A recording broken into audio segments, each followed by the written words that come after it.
Salut à tous et à toutes. Plusieurs personnes se posent la question de savoir comment faire une étude de marché.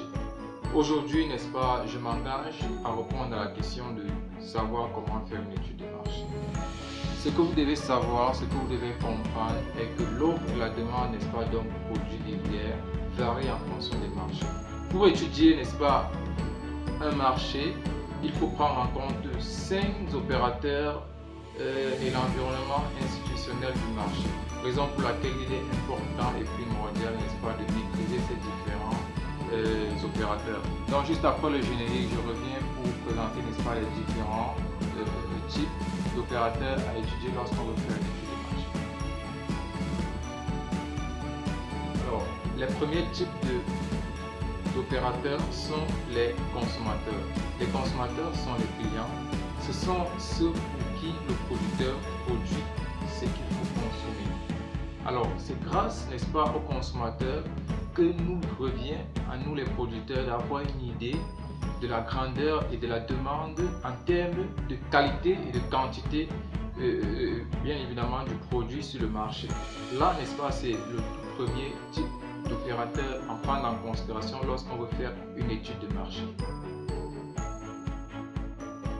Cependant, le deuxième type d'opérateur et environnement institutionnel du marché sont bien évidemment les commerçants. Ce sont ceux-là qui servent de lien entre le producteur et le consommateur. Je m'explique. Au Cameroun, n'est-ce pas, nous avons les Bayam Salam qui permettent de recevoir les produits qui viennent des différentes villes, des différents villages, en fonction des marchés où ils se trouvent, si c'est au Gabon ou alors je ne sais pas trop. Mais lorsque le produit leur parvient, c'est grâce à eux que le produit est évacué, c'est grâce à eux que le consommateur peut, n'est-ce pas, s'accaparer du produit et le déguster, que ce soit un produit ou alors un service. Donc, ces revendeuses, ces Bayam Salam, n'est-ce pas, occupent la toute première place et le tout premier rang dans le domaine de produits vivriers s'il s'agit, n'est-ce pas, bien évidemment d'une étude du marché vivrier. Troisième type d'opérateur institutionnel du marché, n'est-ce pas, sont les producteurs concurrents. À ce niveau, je dirais que le producteur doit tenir compte de l'existence de ses producteurs concurrents. Je m'explique. Lorsque vous qui êtes spécialiste en production végétale ou alors en production animale et que vous vous engagez à mettre sur pied un produit ou un service, vous devez au préalable savoir qui fait dans ce que je suis en train de faire. C'est un peu ça, le producteur concurrent, savoir qui est déjà sur le marché, qui fait ci, qui fait quoi. Et puis bon, voilà, c'est l'une des étapes à maîtriser lorsqu'on veut faire, n'est-ce pas, une étude de marché, bien évidemment, pour pouvoir permettre à ce que nos revenus soient rentables. Alors, si vous aimez ce que je suis en train de faire, ce que je suis en train de dire, n'oubliez pas, likez, laissez-moi un commentaire et abonnez-vous à ma chaîne pour avoir plus de vidéos lorsque je mettrai, peu importe quand.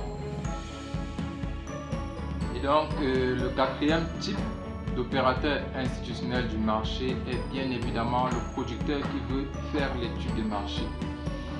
Le producteur qui veut faire l'étude de marché doit se connaître, doit connaître ses potentialités, c'est-à-dire quelle est la quantité de produits qu'il est capable de mettre sur pied, à quelle fréquence il est capable de le mettre, est-ce qu'il est capable de respecter, n'est-ce pas, les comptes. Le cinquième type opérateur institutionnel du marché est bien évidemment l'environnement institutionnel du marché. Ici, il s'agit des lois et règles qui régissent le commerce des produits agricoles et d'élevage dans un marché. Je vais tout simplement vous expliquer en vous faisant comprendre que lorsque nous arrivons dans un marché, n'est-ce pas, le marché est segmenté. On a des zones où on vend des produits vivriers, des zones où on vend des produits maraîchers, des zones où on vend de la viande, des zones où on vend... Bref, chaque secteur a un type de culture qui est reparti. Alors ici s'achève ce pourquoi il est important de faire une étude de marché. Alors si ça vous a plu, partagez au maximum, faites un maximum de likes, abonnez-vous pour avoir au maximum et au quotidien, n'est-ce pas, les vidéos que je posterai. Donc je vous remercie, à la prochaine.